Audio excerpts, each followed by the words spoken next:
بله، باز هم خوش آمدین به کانال خودتان، کانال یوتیوب پل گفتگو.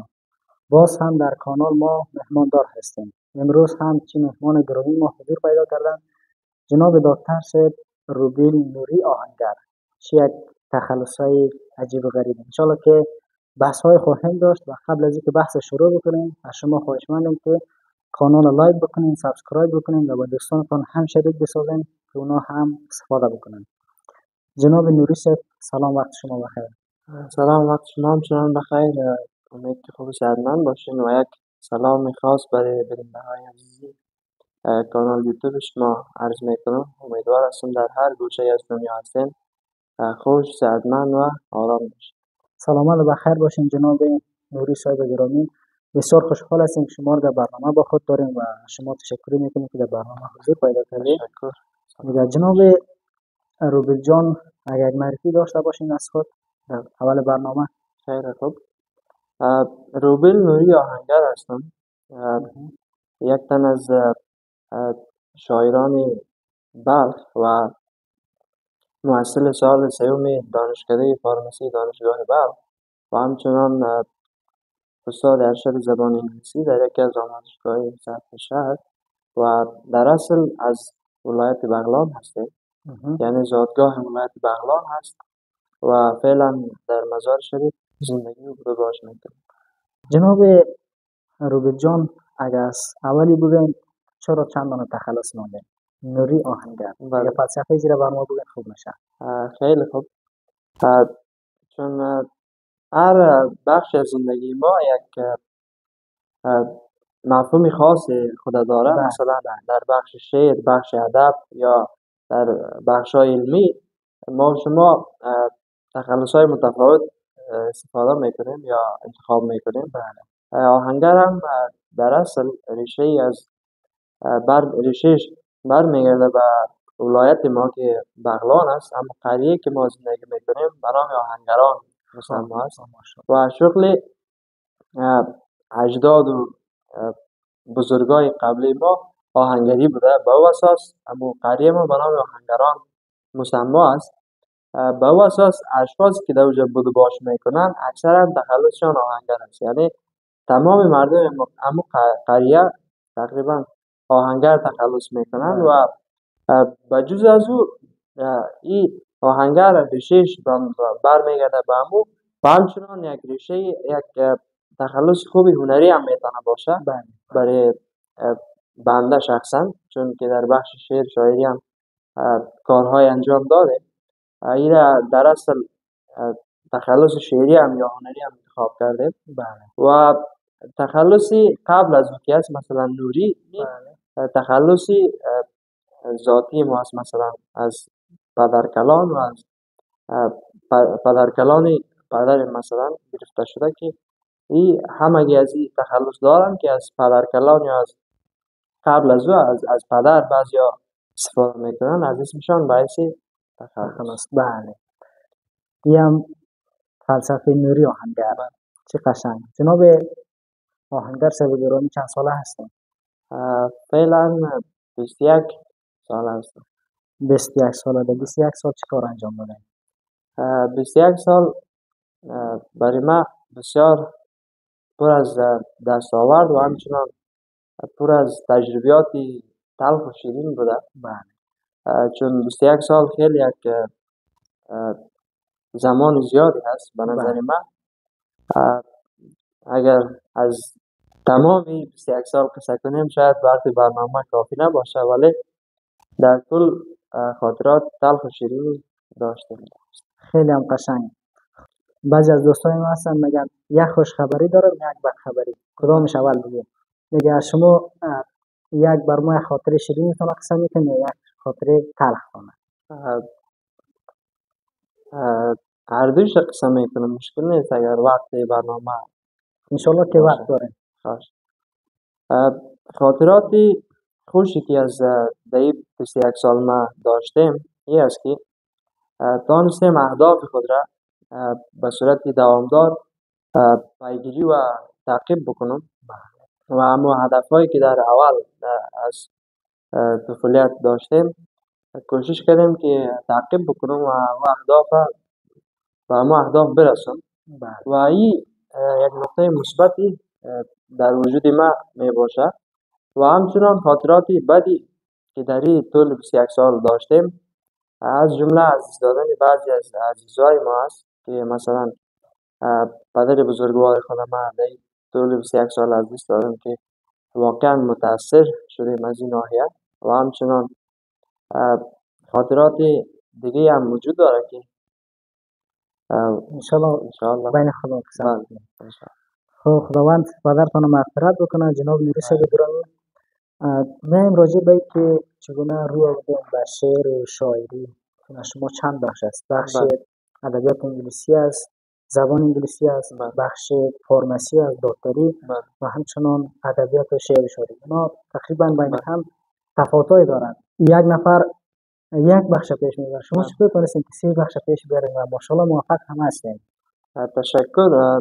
دقیقا این 3 بخش تضاد داره بین یکی دیگرشان. مثلا ما اگر مقایسه بکنیم زبان انگلیسی با زبان ادبیات دری یک کمی مشابهت داره، ولی با فارمسی که یک بخشی از طب است این چندان مشابهت نداره، خیلی جدا از این بخش است. بله و دلیل اصلی که ما به این 3 بخش فعالیت دارم این است که اول از شعر شاعری شروع کنیم که در اصل ریشه به وجود آمدن جوش و خروش شاعری از زمانی شهادتی پدر بزرگوار برای ما دست داد. یعنی بعد از اینکه پدرم از دست دادم بعضی از کلمات در ذهنم می آمد و به شکل شعر او را در بعضی از ورقا و در مثلا در نوت تلفن می نوشتم.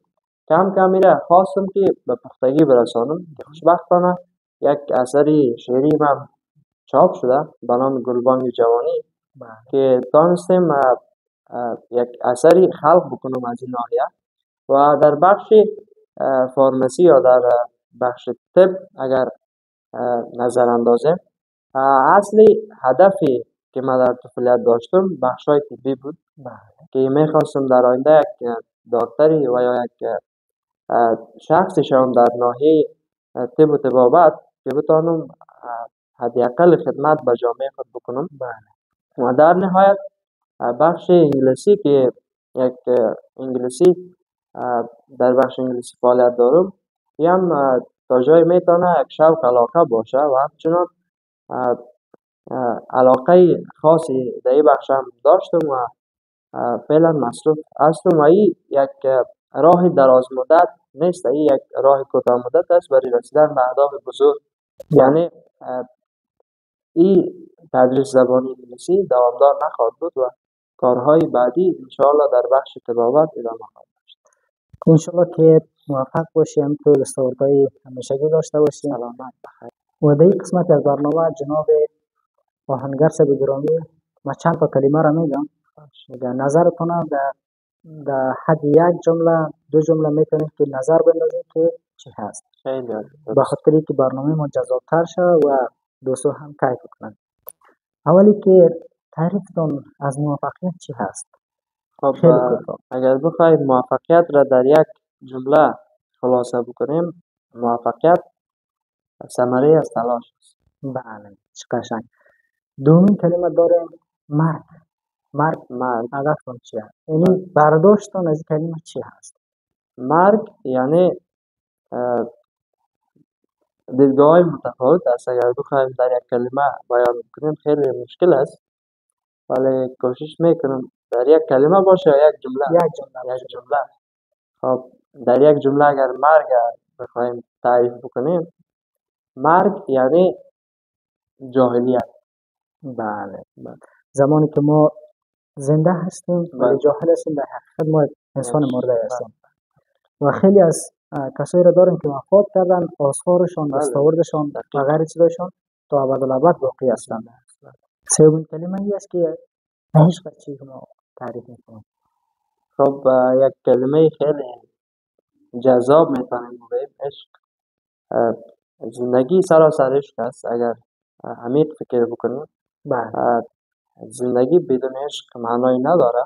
این ثابت شده است و عشق تنها به این معنا نیست که به یک جنس مخالف عشق بورزیم، یعنی میتونه عشق به الله باشه که بسیار یک بخش مهم زندگی ما و شما است بله و در کل عشق تمام چیز. بله. و نهایتا و آخرین کلمه ای که زندگی را به نظرتان برداشتان چی است از زندگی؟ زندگی تا فعلا در این 21 سالی که ما تجربه کردیم، زندگی در کل مبارزه است. یعنی اگر بله بخوایم در یک جمله زندگی را تعریف بکنیم، زندگی مبارزه است. بله. و یک کلمه دیگر هم میگم، این که برداشتان از شکست، و اگر در یک جمله بگه شکست چی هست؟ شکست یعنی ادامه دادن دوباره. بله. این هم یک قسمت برنامه ما بود که از شکست ما خیلی درسایی را گرفتیم و واقعا استفاده مفیدی کردیم. شکست یعنی که تازه راه را پیدا کردی، تازه راه موفقیت را پیدا کردی و اگر چند بار با شکست روبرو شوی، بدون شک ما موفق میشیم. و جناب روبین صاحب گرامی، به این قسمت اگر بر ما یک کتاب را معرفی بکنیم یا یک دوره آموزشی را معرفی بکنید که برای ما مفید بوده باشد، چی در بخش ادبیات باشد، چی در بخش زبان ادبیات انگلیسی باشد، چی در بخش فارمسی باشه و غیره بخشی که خودت لازم میبینی و نیاز میبینی، اگر ما معرفی کنی خیلی خوب میشه. خیلی عالی، تشکر از اینکه این فرصت رو برای من دادیم که من در این باره بحث بکنم و در حقیقت این حق ما برای خود نمیتونم که یک پیشنهادی داشته باشم، ولی از تجربیات خود بعضی از چیزها را معرفی میکنم. مثلا ما بیشتر از ناحیه بحث های انگیزشی رنگ میبریم. اکثر جوان مثلا انگیزه برای درس خواندن نداره اکثریت و این ناحیه خیلی تکان دهنده و شکننده است برای جامعه ما و شما. بله پس باید در این ناحیه خیلی توجه شود. مثلا جوان ها میتونه از سخنهای انگیزشی زیادتر استفاده بکنه. مثلا دکتر صاحب جمشید رسا بله یکی از اشخاص برجسته و شخصیت های کشور ما است. ویدیوهای انگیزشی خیلی زیادی دارن، در کانال یوتیوبشان ممکن باشه و یا در بسیاری از جاها وجود داره. میتونن از این ویدیوها استفاده بکنن برای یکی انگیزه بگیرن و به راهشان ادامه بده. اکثریت یک راه را شروع میکنه ولی به آخر نمیرسانه. دلیلش این است که انگیزه ندارن، چون انگیزه یک چیز مهم برای رسیدن به هدف است. باید در این ناحیه توجه شود و تقویت بکنن. پس ویدیوهای انگیزشی زیادتر ببینن چون خیلی تاثیر داره. بسیار خوب است. و در این قسمت برنامه اگر شما ویدیو بیننده هستین و در کانال هم تازه پیوستین، لایک و سابسکرایب از یادتان نروه. زنگوله را هم روی آل قرار بدین تا از ویدیوهای بعدی ما جا نمانیم. و اگر شما هم شوق و علاقه دارین که با ما برنامه داشته باشین، خصوصا اگر در شهر مزار شریف باشین، از طریق شماره که در کپشن میمونم با ما ارتباط بگیرین، انشالله با شما هم برنامه خواهیم داشت.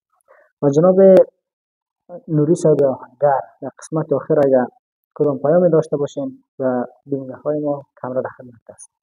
پیام من در اصل برای جوان است، چون که من از دل جوان ها میایم، یعنی جوان ها درک میکنم، چون اکثریت برای آیندهشان پلان نداره و مایوس است و نظر و شرایطی که در کشور موجود است اکثریت به شکل منزوی شده و به طرف اهدافشان روان نیستن. و شما باید کوشش بکنیم که زندگی را دست کم نگیریم و زندگی قسمی که قبلا گفتم مبارزه است و در مبارزه کسانی پیروز میشه که قوی باشد و ما و شما باید کوشش کنیم که در مقابل زندگی سخت باشیم، یعنی قدرتمند باشیم تا که چالش های همین زندگی را بتانیم حل بکنیم. و جوانان کوشش بکنن که از مثلا کارهای بیهوده دوری کنن و در کارهایی که مفید است برشان سهم بگیرن. و پیام آخری من. بله، این هم بود دوستان داشته های برنامه امروزی ما. شما را به یکی از ویدیوهای دیگر ما از کانال یوتیوب پل گفتگو به خداوند یکتا و بی همتا میسپارم. وقت شما خوش، دل شما شاد. خدا حافظ و نگهدار.